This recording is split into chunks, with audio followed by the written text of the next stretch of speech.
on ne l'a pas choisi, c'est lui qui nous a choisi. Personne ne s'est sauvé lui-même. C'est Jésus qui est allé le chercher. Pendant que les gens pleuraient la misérable vie de Joseph, malgré que Dieu était avec lui, lui, il voyait la maturité de l'esprit afin de plaire à Dieu et gouverner plus tard tout l'Égypte. Donc ce qui te fait mal ou pleurer aujourd'hui sera la cause de ta louange. Mais comme pendant que les gens pensaient et regardaient Joseph comme un jeune esclave, Dieu voyait le futur gouverneur de tout l'Égypte. Ce qui t'atteint est plus grand que ça. Ce qui arrive est mieux que ça. Ce que tu ne sais pas est plus grand que toi.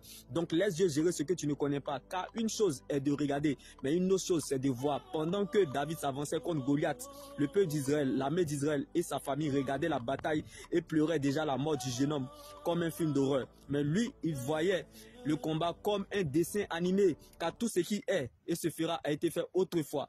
Rien n'est caché sous le soleil. Si Dieu pouvait te montrer le futur, car le passé est une opportunité du futur. Si Goliath connaissait le passé de David dans la bataille contre l'ours et le lion, il ne serait pas venu défier le peuple d'Israël dans le combat David contre Goliath. L'Éternel est devenu sévère. Donc tes batailles d'aujourd'hui, t'équipe et te prépare à tes combats futurs. Car les bénédictions futures attirent toujours des batailles et des combats dans le présent.